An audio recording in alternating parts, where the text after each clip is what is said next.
Good afternoon, everybody. My name is Donna, and I'm your host of Donna's Edge television, radio, and podcast talk show where truth matters. Thank you so much for watching every day, Monday through Friday, beginning at 2 p.m. on the Eastern Time Zone, as I get to ride home with you in the afternoon. You can find us on television a couple different ways. Abundance Television, found on Roku, Apple TV, and Amazon Fire. You can also find us on Charter, which is part of Spectrum, and that's channel 182, and that's close to Huntsville, Alabama. You can also find us on our Amazon through that way and different ways. But there's another way you can find us too, and that's on all of the newscaster studios. That's where the podcast is listed, and also WZLA Radio. I had my cup here. I guess it went missing. Maybe Phil got tired of looking at it dirty and decided to wash it. But anyway, they're the biggest country station here in South Carolina, and they're a good station to be affiliated with, and also all the social media sites. I'm really excited about that too. 21 years, AP, that we've been doing this. Oh, congratulations. Did I ever tell you the story about why it was April 1st? No, I don't think so. I don't believe you did. Tom Williams, I don't know if you ever met him. So Tom Williams owned a television station, and so he said, "Now let's pick a date." And I said, "When?" He said, "Well, sometime in April we'll start." And so he gave me a couple of dates, and he said, "April 1st." He said, "Because you never remember your wedding anniversary, so I want this to be a date you're always going to remember." And he said, so he said, "April 1st or April 15th." Oh. You're right. One's more pleasant than the other sometimes. Yeah, I'd rather do April Fool's Day. So anyway, it's been 21 years, and it's been a very happy 21 years too, because I've really enjoyed doing this. And I've always liked everything I've ever done anyway. But I've got our friend AP Steadham is with us, and AP has been with us for over half of those years, I think. So yeah, probably so. And so everybody likes AP because AP's to the point, and he does his research. And so, but where are you at right now? I'm in Indianapolis, Donna. We just completed the Final Four. We've been here since last Wednesday, so we were here about a week. We leave out tomorrow, but it was a very good Final Four, and we saw last night Michigan, the new champion of the men's basketball. Connecticut was the reigning champion, of course, with different players, most of them different players, but it was a good ball game, 69-63, and Donna, we always preface our remarks about basketball, ball in the basket. And I said Connecticut probably needed to shoot maybe 50% to have a chance. And they were only to come up with 31% on their shots last night. And they kept it close. And they played very good defense. So Michigan only shot 38%. But it was just enough to have that 6-point margin. But it's a competitive game. And I thought going into the Final Four that Connecticut had the fourth best roster, but they were very good at winning games. They knew how to take command and win at the end when it was tight, but they didn't make enough shots. And Michigan, and now I had seen Michigan play in Las Vegas. They were out there in the tournament. Michigan, Auburn, Alabama, I think Tennessee, Iowa State, St. John's. It was a very good tournament, and they beat everybody out there in Las Vegas by 30 or 40 points. So when I saw them at the first week of college basketball, I said, I don't know about this Michigan team, but they look like they could win it all. And so that ended up happening, and they're just too strong. I mean, down in the front court, they have a player from Spain. He's 7'3", Adai Mara, and then they have a player who transferred from UAB, Yaxel Lendenborg, and another player that was transferred. He was 6'9" as well. So they had 5 new transfers on their team. A guard, Elliot Cadeau from North Carolina, the University of North Carolina. And then they had Namari Burnett. He played at Alabama for a year, but he was at Michigan the last, I think, was 3. So all new transfers, Don. We talk about transfers all the time. How about that? 5 new transfers, and they won the men's basketball championship. Mm-hmm. I met a guy. Actually, he's been on the show about 4 or 5 different times, and his name is Peter Young. Yes. And you probably know of him. He's also been a sports commentator and played basketball back in the day too.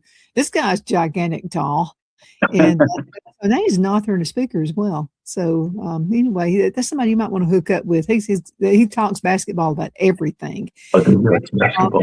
He's trying to come up with something about life coaching and stuff like that. It's always he brings basketball into it.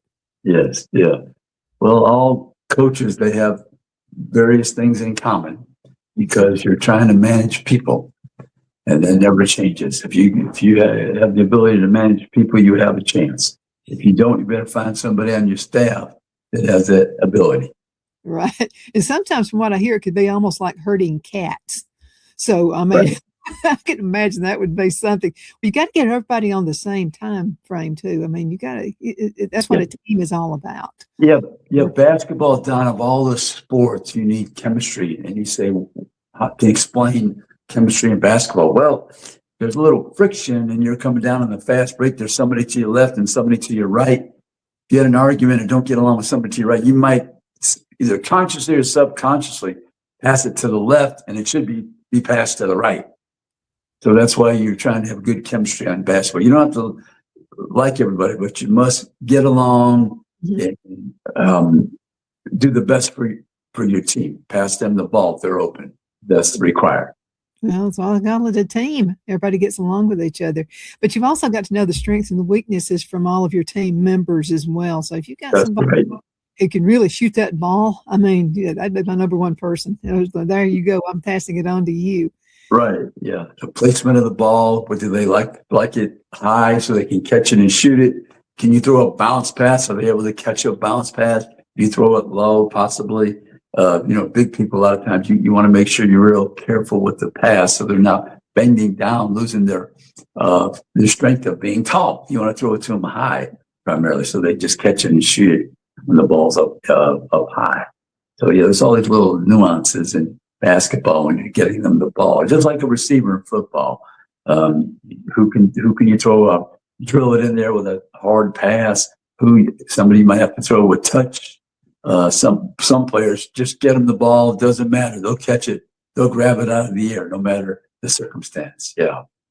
Well, it's been a fun basketball season, and I think you predicted the top ones. But is there anyone who didn't make it quite to the top that you thought if they just tried just a little harder, they could have made it way up there? Yeah, I think I was surprised in the NCAA tournament. Tennessee reached the final 8. Okay. Alabama was beaten by the eventual champion Michigan by 13, even though they were ahead at halftime by 2 points. I thought that Florida would possibly make it further in the tournament. They were upset by Iowa. Iowa was in their 8 or 9 seed. And then I thought Arkansas would give Arizona a better game. They ended up losing by a big score, 15, 20 points, whatever the final was. So I was surprised in Arkansas, the way they exited the tournament, and Florida as well. Florida was our last second shot. So that surprised me. Not that I thought they were going to win the championship, but they would win one more game, or at least give Arizona better competition, and they did not. They gave up 100-something points. They couldn't defend it all that day. Right. Now, as far as next year, of course, it's hard to know because we don't know who's going to be playing, and it's a topsy-turvy world right now with sports. Right, John. Just to give you an example. Looking at the women's game, Tennessee, I think they lost every player. They're gone or transferring. Imagine losing the entire team. That's never happened until this era of athletics, college athletics. You're losing the entire team because they're moving on to another team because they're dissatisfied. They're graduating, a number of things. But imagine you're the University of Tennessee women's basketball coach. You have to come up with an entire new roster. Gosh, that'd be a tough one right there. But now you never know, because I've known who've lost an entire staff, for one various reasons or another, and they replaced everybody, and it wound up being the best thing that could have ever happened. Donna, the case in point is the team we just mentioned, Michigan. 5 transfers, starters, won the championship. How do you like that? You just never know. No, so it could happen. So that coach you could look at it from one or two ways. A lot of people are chastising her because all their players left, but I'm thinking, fine, this is what happened. Here we are. Let's get some people who believe in my philosophy and let's turn it around. So I believe if I'm that coach from Tennessee, you're probably not happy with the optic of a whole team leaving because that's a big negative in many people's eyes, but you're going to get people who want to play your style of basketball. Well, I'm putting the business world kind of coinciding with sports right now because I remember back when we had the 8 Nextel cell phone locations, it was a blow if just one person was gone, for Right. various reasons. But then when I would interview people, I would be a little leery of the one who had been to every cell phone company in town. Right. I would, and I don't know if it pertains the same way to sports or not, but anyway, with that scenario, I was always a little bit, I don't know if I want to hire that person or not, because they may be taking bad habits with them. Mike, but I would say this, Donna, also, sometimes they get out of all the bad habits out of their system. Like as a player, you've been to maybe a couple of schools, so you had some humility. You learned that you're not the best player on the team, so you have to fit and have a complementary role. So there are some positives to somebody being other places. They did pick out all their bad behavior at these other schools, and they left it behind them. And hopefully they learned along the way that, okay, I made some mistakes. I don't want to duplicate those. I'm going to be a better teammate now. And they would really need to learn new plays. And that's whether it's basketball or football, because, and the reason I'm saying that is now these people used to play for, and now you're a competitor. If they know your bad stuff and the way you play, or your great points, if they know even those, they're going to try everything they can do to block you down. Right. So, but anyway, it was a good men's tournament, I thought, and it culminated with, I believe, the best team winning. I mean, Michigan in the semifinal, they beat Arizona. They were winning by 30 points at one time. I don't know what the final was. I think it was in the 20s. But Arizona was the team that had beaten a lot of good basketball teams this season.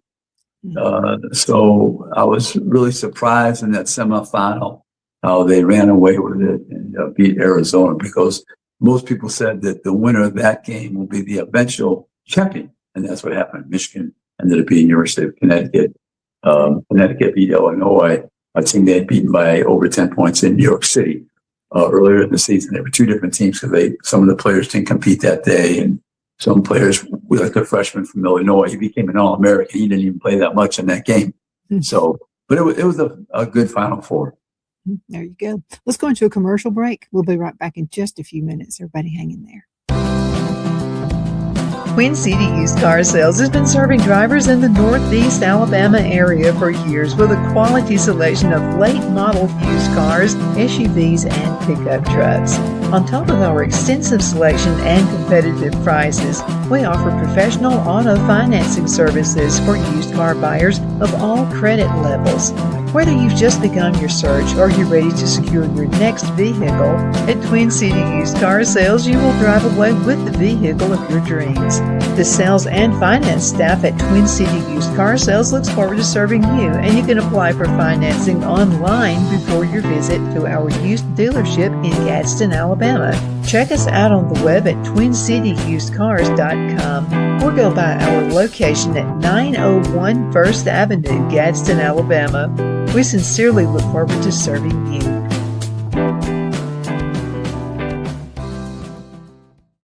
You know, finding the right home isn't just about bedrooms and square footage. It's about comfort, security, and the feeling you get the moment you walk through the door. That's why so many families across Greenwood and the Lakelands area trust Jenny Ferguson with Keller Williams. And I'll tell you from personal experience, Jenny was my realtor, and she truly cares about her clients. Jenny takes the time to listen, to understand what matters most, and to guide you every step of the way, whether you're buying your first home, upgrading, or ready to sell. Because this isn't just a transaction, it's your life. With local knowledge, personal care, and a commitment to getting it right, Jenny Ferguson makes the process simple and even enjoyable. So if you're thinking about buying or selling, now's the time to make your move. Call Jenny Ferguson with Keller Williams in Greenwood today and take the next step toward a place you'll truly love coming home to. Shine your style at Kiss My Glass right here in the Anderson Mall. There's a place where style meets sparkle. At Kiss My Glass, every piece is handcrafted, custom designed, and made to shine just like you. Owner Beth Gibson brings creativity to life with stunning custom tumblers, gifts, and one-of-a-kind pieces you won't find anywhere else. Look for the perfect gift or something uniquely you, from bold and glamorous to simple and elegant. There's something for every style, so stop by, get inspired, and leave with something unforgettable. Kiss My Glass inside the Anderson Mall, Anderson, South Carolina, where your sparkle begins. Be sure to check out Kiss My Glass on Facebook for updates and specials and gift ideas.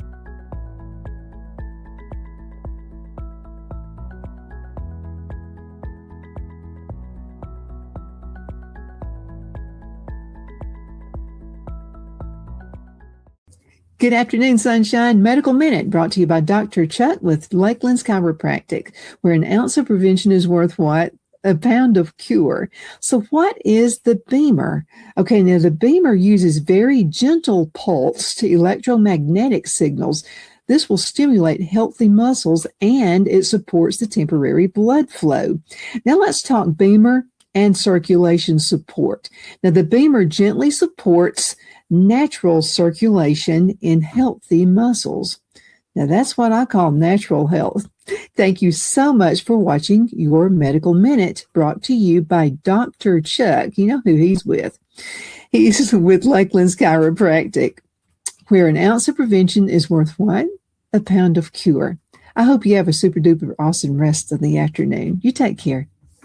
Are you looking for skincare that feels as good as it smells? Discover Automa Naturals, located inside the Anderson Mall, your go-to for locally made organic hair and body products. From handcrafted soaps to nourishing body oils, every item is made with care using ingredients your skin will truly love. No harsh chemicals, just simple, natural goodness you can trust. Stop by Automa Naturals today and experience the difference for yourself. Automa Naturals, natural beauty made local. Okay, we're back. My name is Donna, and I'm your host of Donna's Edge Television, Radio, and Podcast Talk Show. Thank you so much for watching. I have AP Steadham with me right now, and AP has been with us a really long time. He is also has his own podcast and his own show, AP As We See It. So what's going on with the show this week, and what about last week? Yeah, Donna, we're going to have somebody from the University of South Carolina who covers those teams, and we wanted to discuss the South Carolina women's team. Oh, that's great. For those of you who happen to watch that semifinal game, there was an incident between the two coaches of South Carolina, University of Connecticut. So we wanted to go over that incident, and then we want to discuss their football team as well. So we're going to have that person come on our show this week and discuss South Carolina. And Don, just to backtrack, we want to congratulate Auburn University, the men's basketball. They won the NIT. For the very first time. That was here in Indianapolis, and I did see one of the games. I didn't have a chance to go to the championship game, but it was an exciting game because they were winning by, I think, 20 or 21 points, and then Tulsa came all the way back to tie it and go ahead, and Auburn had to end up tying it with a last-second shot from the corner and then win in overtime. I think it was 92-86, so Auburn University won the NIT on the men's side. Mm-hmm. Did you have a chance this week to do any interviews with anybody? Donna, we did, I think it was over 30. They can watch them all on my YouTube channel, Donna, the AP As We See It. And Don, here's a funny story about those interviews. The player from Michigan, he's 7'3", he's from Spain, and his name is Adai Mara. And Donna, what I did was when I interviewed him the very first day on Thursday, because I interviewed him Thursday, Friday, Saturday, Sunday, and Monday. And I wanted him to speak Spanish to me during the interview, to his family and his friends. And I actually met his mother and father during the practice. So, Donna, thousands and thousands of people watched those videos of him being interviewed and speaking in Spanish, more than all the other players combined, believe it or not.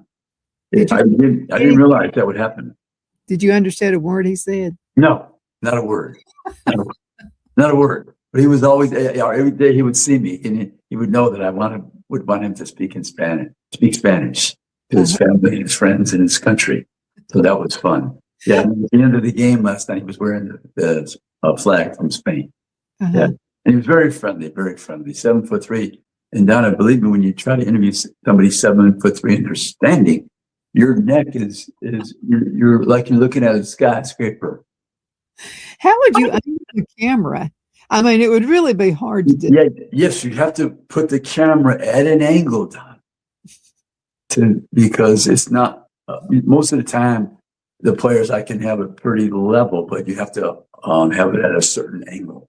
Yeah. So I interviewed him at 7'3". Yeah, but he was great. I really had so much fun with all the players. Most of them, a couple of them had some attitude issues, but I interviewed the players every day from the 4 teams, and then of course the 2 teams on Saturday, on Sunday, and Monday.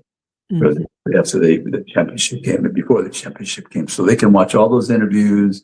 During the weekend, the coaches too. We had a chance to speak to some of the coaches at times because you're moving and trying to do so many things, Donna. Once in a while, they'll shout out, "Oh, the coach is in the hallway!" So you had to run from the locker room and run out to the hallway and see if you can get there before everybody else did. Because if you didn't, you were blocked out. There's no way I could reach my arm over in between people. It'd be 20 people in front of me. But I was able to get a couple of the coaches occasionally. And I was able to ask the questions last night of the championship coach, Dusty May. He only been there 2 years, and he was now the championship coach of Michigan. They hadn't won since 1989. So what is that, 37 years? Well, that sounds like a good upcoming coach. You're going to be keeping your eye out on that one. Yeah. Oh, yeah. He's a good coach. I know he probably was approached by the University of North Carolina, and he told everyone he's staying at Michigan. He was a manager for Indiana University. He's from Indiana. He was a manager at Indiana University, and here he is now a head coach. That's amazing. Do you have any new football news? The football, like we're going to discuss South Carolina. I would say this, Don. I had a chance to speak to some people. We're here in Indianapolis, so this is the location of the NCAA. So I had a chance to speak to some people with the NCAA. And the big news we had, and I think we maybe shared this last week, but if we didn't, we'll share it again because it's very, very important. Trinidad Chambliss, the quarterback of Ole Miss, will be playing another year of football. He appealed in the state courts of Mississippi, and the NCAA tried to appeal the decision, and they lost in the court. So Trinidad Chambliss, and we know how sensational he was last year, leading the Ole Miss team to the NCAA college football playoffs for the very first time. And, he was the second string quarterback. The first string quarterback had some issues health-wise, and he was inserted. And next thing you know, they're winning all these games, winning the Sugar Bowl, and coming with an eyelash of playing the championship game. So that is huge news for the Ole Miss people. The Trinidad Chambliss, the transfer from Ferris State, a Division II school. He was a champion there in Michigan, and he's going to be able to play for Ole Miss. That's a huge piece of information about him being eligible for not only the Ole Miss, the SEC, but for college football in general, because he's going to be on the national scene. If he is healthy and plays and competes as he did last season, he'll be up for some national awards, and they might have a chance to get in the playoffs again. Never know. So I wanted to ask you another question. And this is, because this has been like a really Wild West year for football, and you predicted it would be, and it was. Yeah. Are you seeing any of the new rules being refined or modified in any way? The rules on the field, I haven't looked at anything that has come out recently, but off the field, the transfer portal, I think we discussed this, that if you try to backdoor and transfer from a school now, because the open transfer portal was in January for a couple of weeks, there's no more second window. If you try to do it now, they're going to penalize the coach down to make him sit for 6 games, and they're going to penalize the school with 20% of the revenue or the football money. They're going to penalize you and charge you 20% if you try to do anything as far as encouraging players to transfer to your school. So that is serious. I don't think there's any coach in America is going to tamper with a player to get him to transfer after that portal in January. So I think it's going to put a stop to any of those backdoor moves, which you had last year. After the transfer portal, there was two last year, January and the spring, but a couple of people transferred after that, pretty big name players. But so I think that is news that has severe ramifications for everybody. I think so too. The only coach, past or present, I can think of that would probably try to bend that rule just a little bit would have been Coach O. You know, Coach O. Right. Oh, yeah, I know Coach O. Yeah, I don't even think Coach O would touch that. This one. Touch it. You know, because 6 games, they'll just neutralize you for 6. I mean, who wants to be sitting for 6 games? That's half your season. That's pretty stiff. I mean, you would just that's severe. Home the rest of the year if you had to look at that on 6 games. games. Yes, that's severe to be sitting for 6 games and plus 20% of the football money. Yeah, no one wants to see that happen. So I doubt you're going to see people tampering with other players to try to get them to transfer. Yeah. Well, it's kind of severe, but I think it had to be done. I mean, because you're just probably so, Donna. These coaches, they'll do anything. There's the pressure is to win, but some coaches, they will do anything to win. And I think that was one way to stop the movement. Yeah. Well, it was good to do it now before it flourished and wound up being the thing to do. Yeah. So, it's nipping in the bud would be like Barney Fife would say. Right. Nipping it in the bud before it blossoms out more, I think is the best way to do it. And I think they have. Right. So, Donna, in the women's side, just to give the final recap, South Carolina was able to beat Connecticut, upset them. You know, Connecticut was undefeated. I think it was it 37 or 38-0? And South Carolina held them to 48 points. I mean, Connecticut women, they would beat teams by 50 points. South Carolina held them to below 50 points. And I think it was 62-48. And so that was the semifinal. So Dawn Staley, she had a chance to win another championship. You know, she has multiple championships as the head coach of South Carolina. But anyway, back to that incident, I just wanted to make a comment. At the end of the game, the coach from Connecticut, Gino Oriyama, he was mad about a few things. And one of them was he thought when they introduced the coaches to start the game, that you're supposed to be at half court. Well, I know that Dawn Staley, they showed a video of her shaking hands with all the staff of Connecticut before the game, and she was in her huddle because when they announced the coaches in the starting lineup, which I think in the men's game, I don't even think they shake their hands anymore when that moment happens because they've done it before those announcements. It was already taken place. Mm-hmm. He thought he was slighted, but it was the oddest thing that he wanted to bring it up and confront her at that moment when the game was all said and done. So she took, she didn't like that very much, obviously. And I tell people that if you walk up on somebody and they're both in Philadelphia, they know each other 30, 40 years probably. She was a player for him, I think, on the Olympic team, and maybe even coached on the same Olympic staff. I mean, I think it was just absurd that he wanted to yell and scream at her right on national TV. You're representing your university. You just lost. You're mad. You're not happy. You hadn't, on the verge, on the cusp of another undefeated moment. And you're playing the championship game. And so that brouhaha took place on Friday. And really, it was the talk of everybody's discussion. It really took away from the game, the sensational game that South Carolina played to defeat an undefeated team. I hate it when something like that happens because, again, like you just said, it takes away from the game. Yeah. Call it a day. I can't believe it flies like it does. Thank you so much for being with us, everybody. And thank you so much, AP, for being with us, as always. Always a pleasure. Continue sending email. We appreciate it. Donna at donnasedge.com. Donna at donnasedge.com. Thanks for watching.